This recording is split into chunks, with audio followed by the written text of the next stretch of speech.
Hi everyone, welcome back to my channel. So today I wanted to show you guys something new that I came across, which is a plugin, and it's incredible. So I had to share it.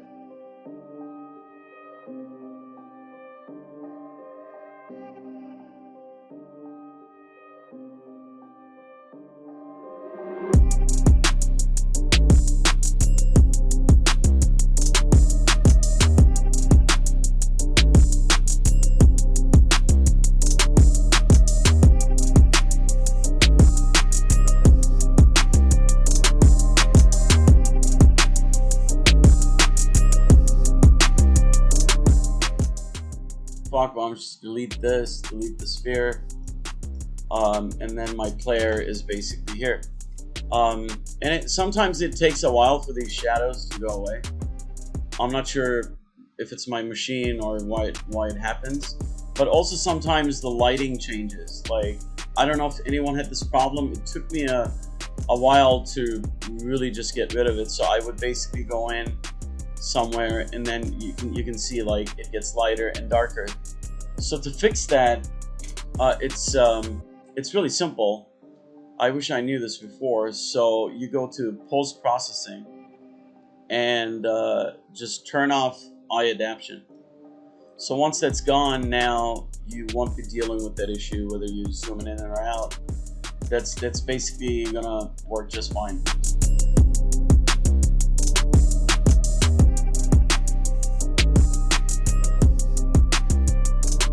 Maybe we should leave this here. It's kind of interesting.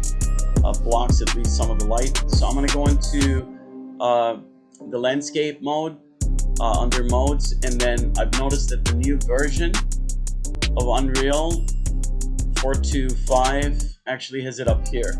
There's another menu where you need to select it, and it's really confusing. So that's the reason I'm actually using the older version, which is 4.2.4.1.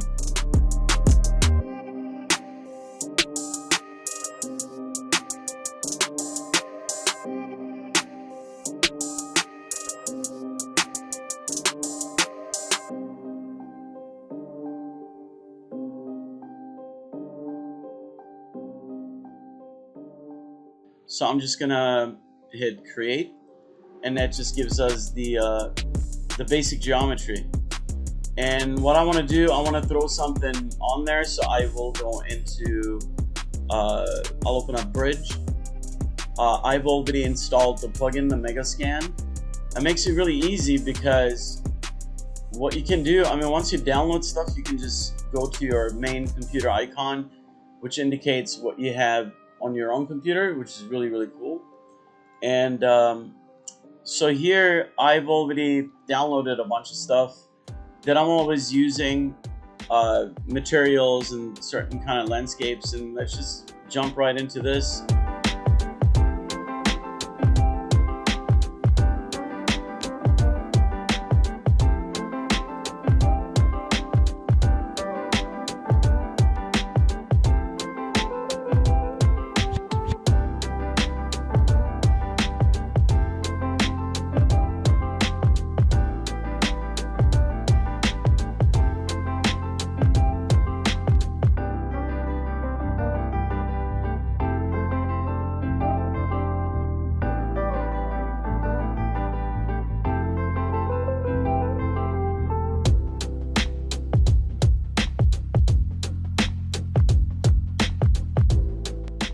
So I'm gonna go and try to get something that I can scale up, and I know it's not gonna have a lot of displacement.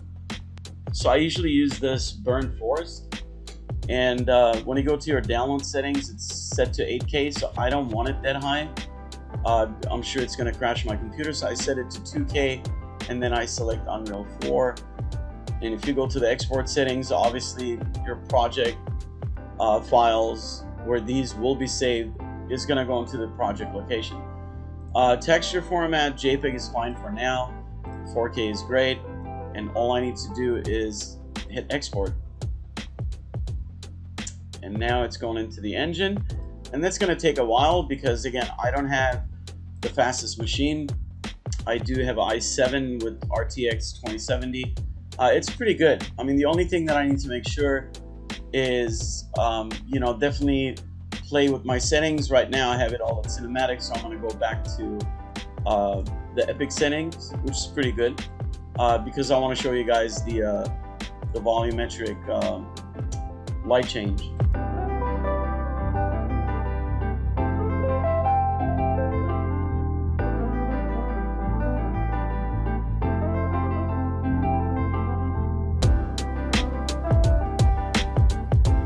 And I am on the ground.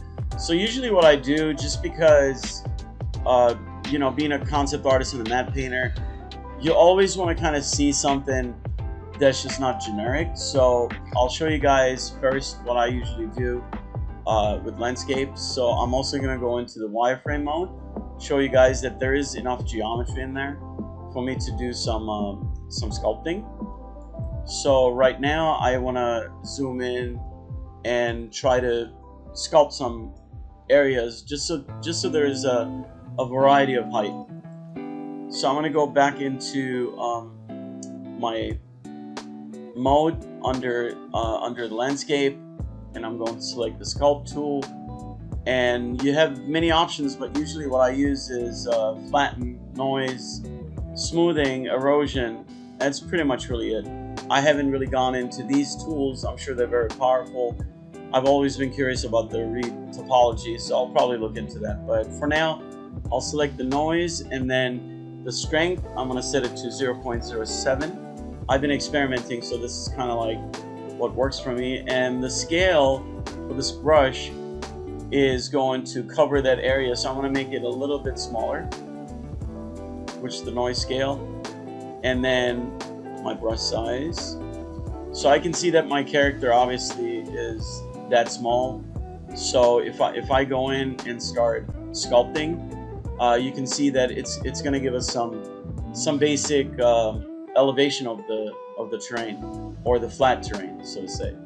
So you can see now I can at least go in and do some sculpting. So if I increase this, even if I just go to 9, it makes a huge difference right away. But I have been doing it for a while, so it's really best to kind of get in this elevation, and then I usually scale up my brush size. Right now it's at 1576, so I'm going to set it to, let's say, 5000. That's going to make it really big. So I'm going to zoom out.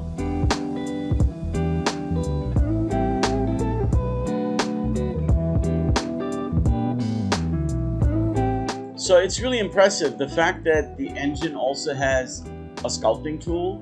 That makes it really exciting. You can see the strength is still strong, so I'm going to set it to 6. That should actually be okay, but because my brush is so big, I'll set it to 0.01. And it's already sculpting. So if I actually go in and zoom in here, you can see that there's a lot of different stuff in here. So, and this is kind of what I wanted. So I'll do this really quick.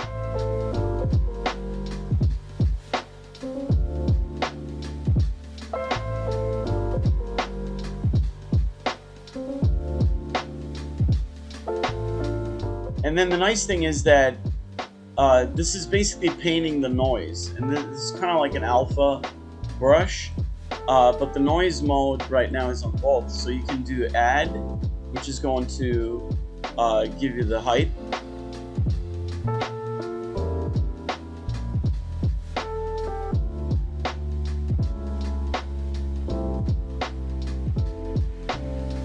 So if you set it to both, it's just randomizing both of them.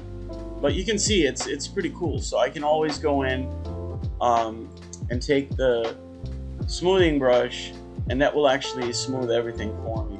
So all I need to do is just increase the tool strength, and as you can see, that kind of gives me the elevation.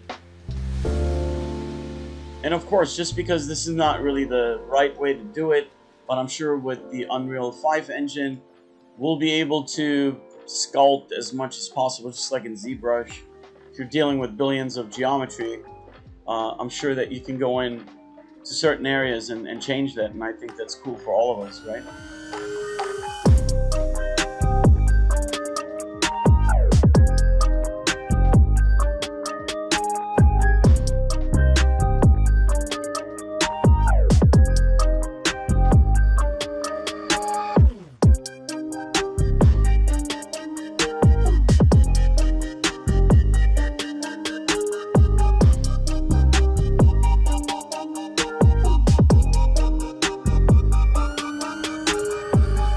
So I'll do some more stuff with the terrain, but I want to show you guys this brand new plugin that I just came across, which is incredible.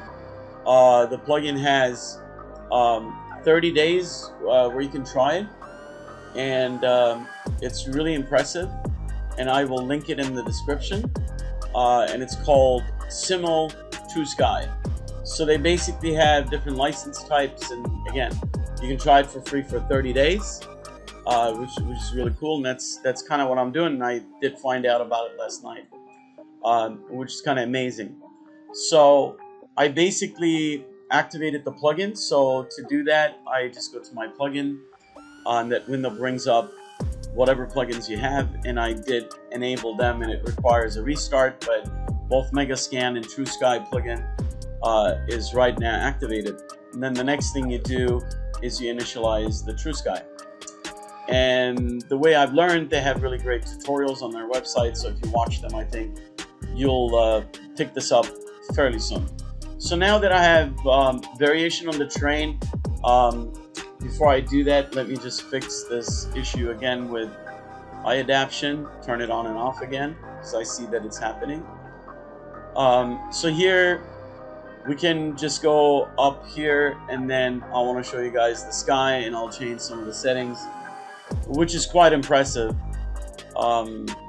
And I can't believe it's volumetric fog.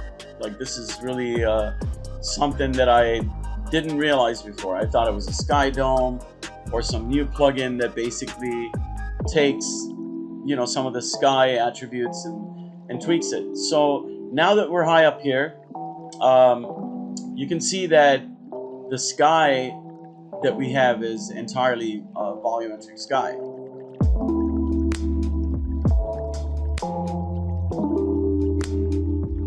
The way they set this up is pretty impressive. So what I'm going to do, I'm going to hit play, and the most impressive part is in real time while I'm playing, I can actually tweak some of these attributes. So what I'm going to do is I'm going to initialize TrueSky, and what it does, it deletes any kind of atmospherics that you have. If you have like pulsed fog or any additional kind of miscellaneous sky atmospheres, it's gonna want to delete it, because when you initialize, it replaces it with volumetric, you know, clouds.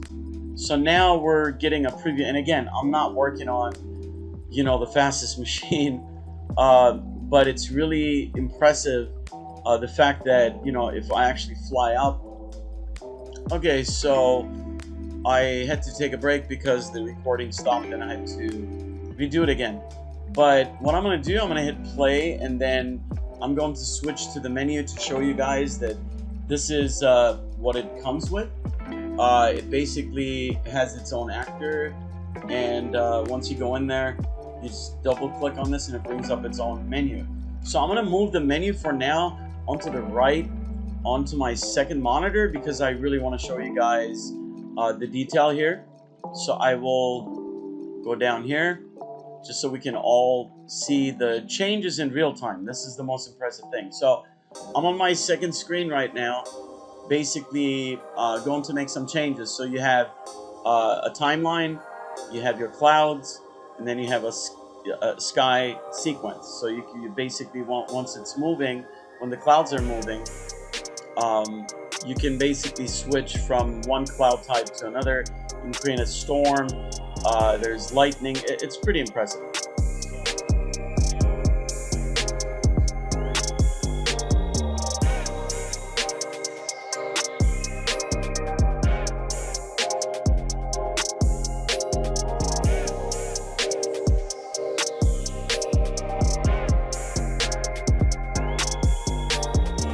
I'm doing this in real time. I mean, I see a huge potential for matte painting skies being volumetric, especially in a game engine. I'm sure a lot of studios that do cinematics, they're already using it, but you can see that this is, I mean, this is in real time.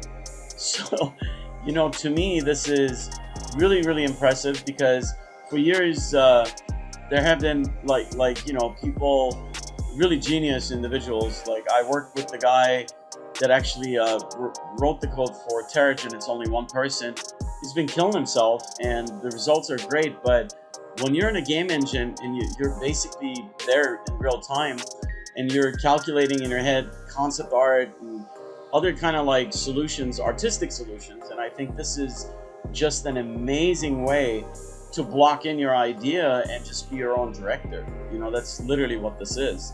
So in this case, I will go back to the menu here and show you guys the changes. So I can basically make less clouds, and I can see that if you look at some of the edges, you can definitely see that some of them are a little thicker, but I'll make some changes to show you guys. So I'm gonna go in here and change the noise value. So here I can actually make it less, or I can add it.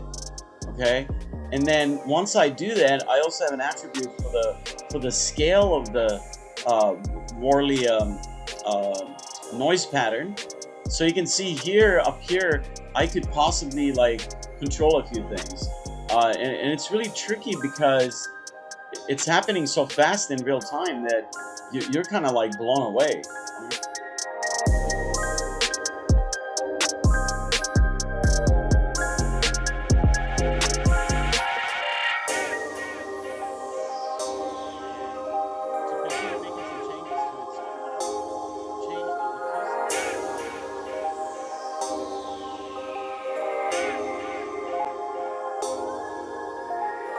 So here, I am actually changing the diffuse, and you can see what's happening here. Look on the edges. Let me actually point it this way.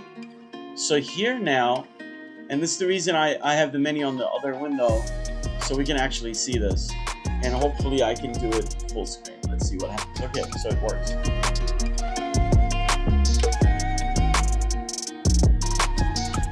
And it's almost like adding other little information to your clouds. So you're getting these tiny little particles on the edges when you're changing that information. See, I'm eating away from it. It gets kind of pixelated.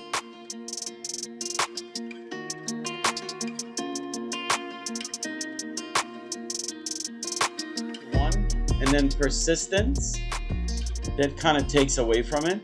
As you can see, it's a little denser. So I'm gonna let them actually fall off a little bit.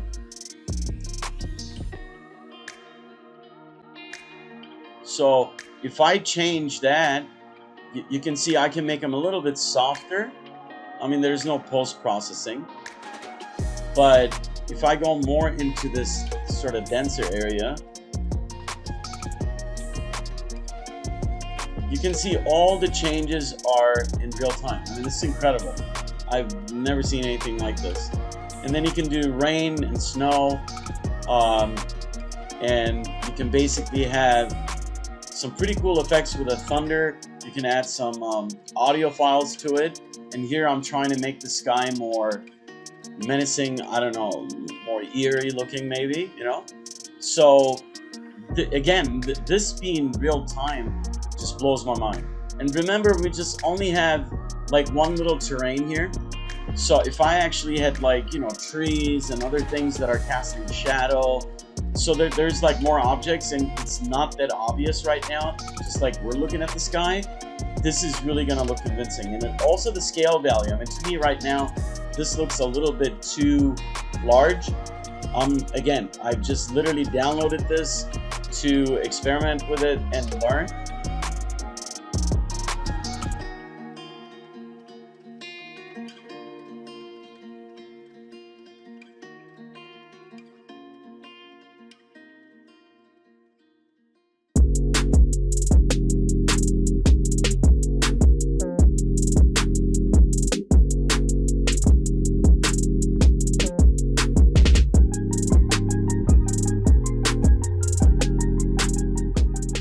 I end up tweaking a lot of the attributes, and I finally got some of the not particles, but obviously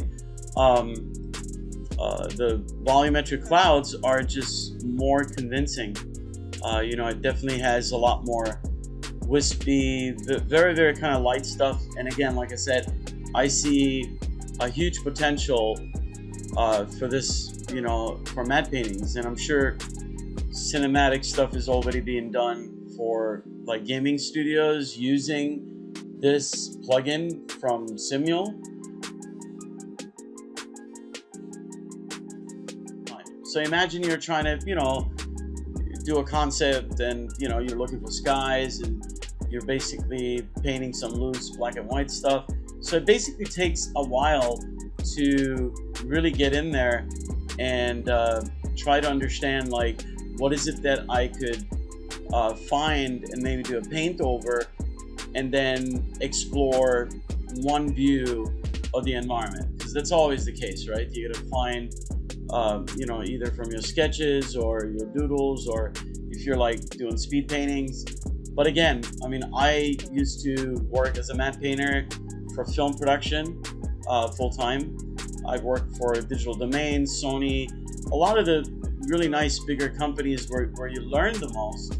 And the exciting thing for me was just being around a lot of other like talented artists, because the moment you get into a work environment, I think that's what happens, is you realize that there's just so much to learn.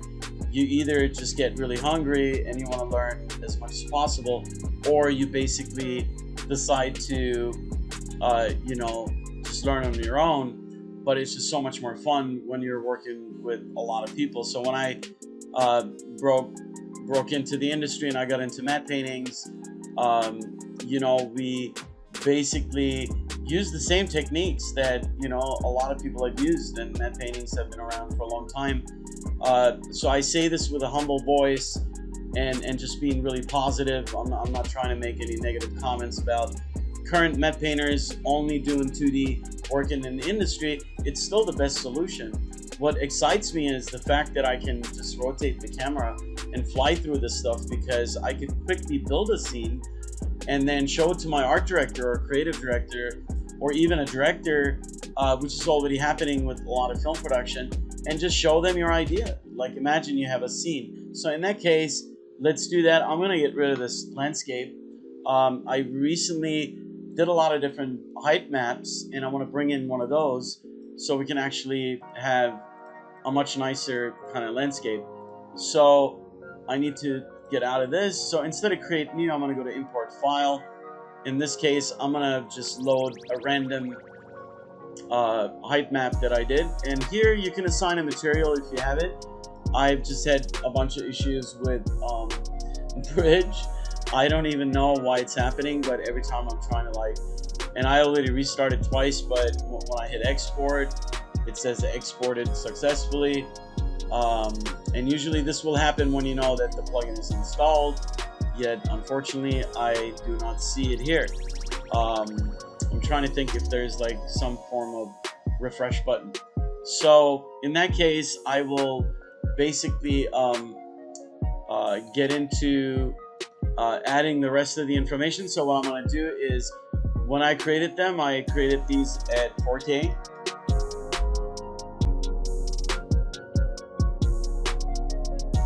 Components, I'm going to set this to 16. And I just watched a bunch of tutorials, and eventually you learn, what works and what doesn't. But I usually set it to 16s, and then I'm going to hit import. And now that height map that I've created is going to be coming into the engine.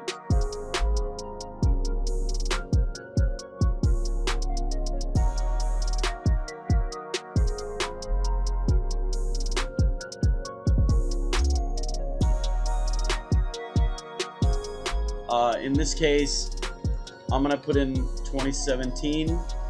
I just want to see what happens. It keeps changing the numbers, but I'll stick to 16 here.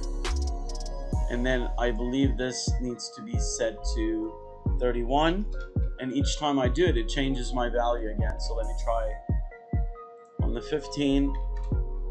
If you're an experienced user and you end up stopping by and saying hello, feel free to comment.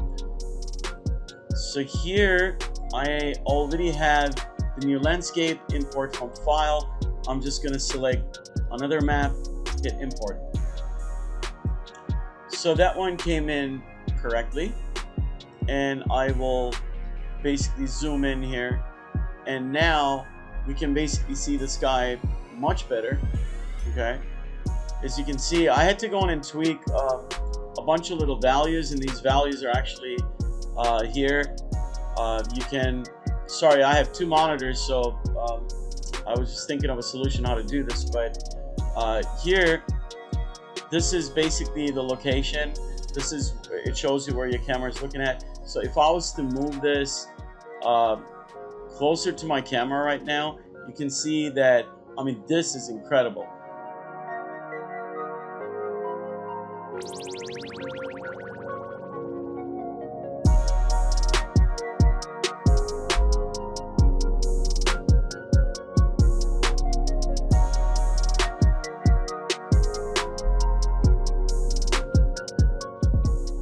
I'll probably do another video.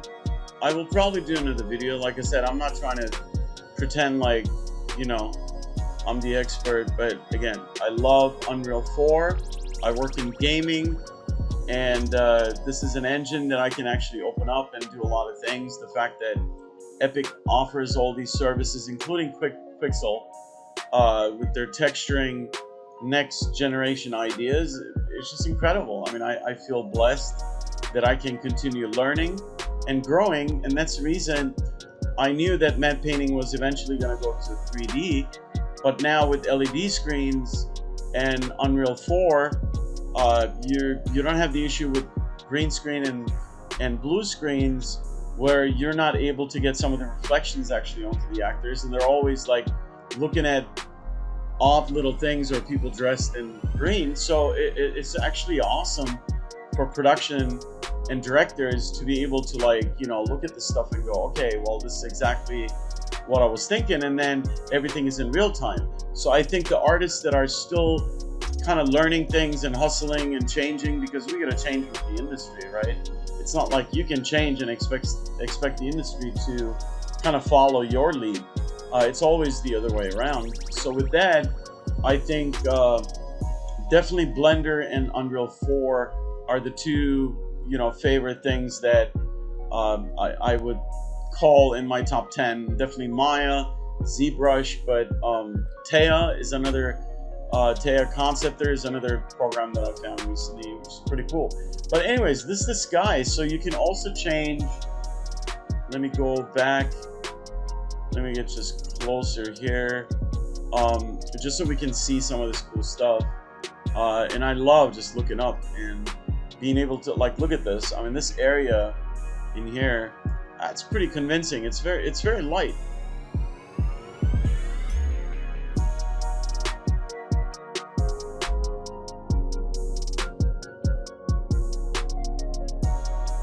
You can still kind of tweak things, you know? I mean, it's daytime, and that's why it's so obvious. And I know that all the white values are just blown out. And I'm not really changing any of my lighting, but let me show you how you can change the lighting as well. So for the lighting info, you have a timeline here. The computer actually ended up, not the computer, but the engine ended up crashing, so I had to restart. But I was saying that you can go into the timeline, which is here, and I would be able to move the motion of the sky. You can see that's basically the angle of the camera. But then in the timeline, let me just move it here so we can see. We can actually change, you know, both the time, but you can see how it's affecting. I mean, this is the incredible part, and this is the reason I say that it has huge potential for, you know, becoming like a production tool for matte paintings.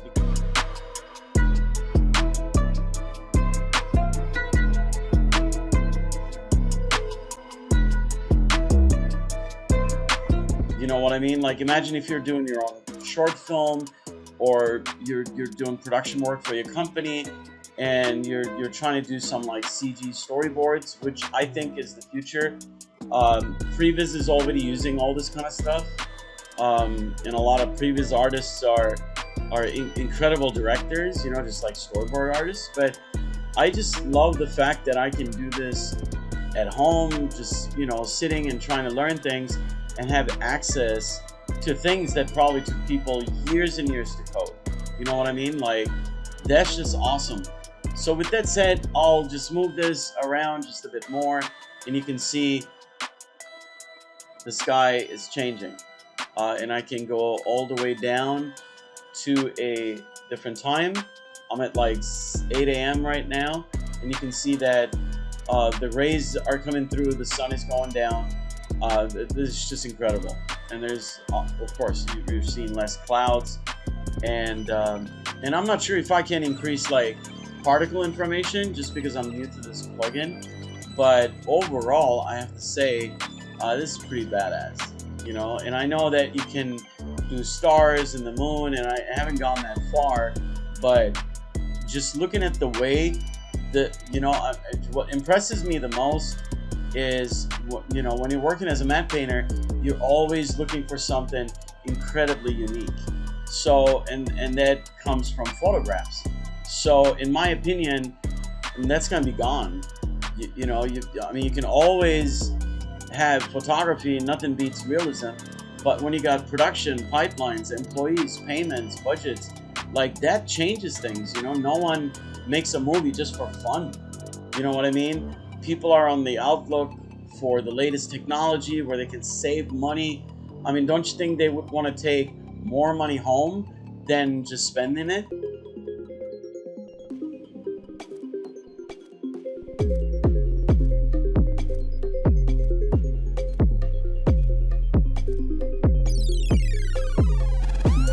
Again, like I said, I don't know if these are all particles, you know how it works, but as I get close to it, you can see, like, I can see the chunk here, but I can still fly through it.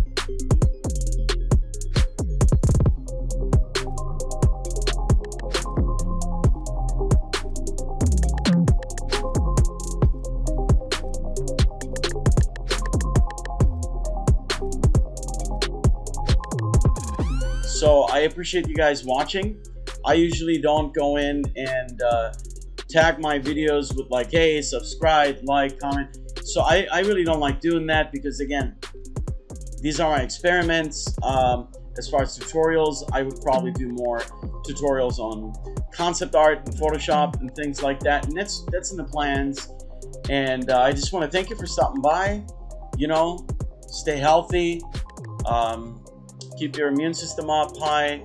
We're all artists. We're emotional people, especially these times. And I think a lot of people are just really depressed, and I send a lot of positive energy to the ones that are in need of work right now, you know, and the ones that have the work, including myself.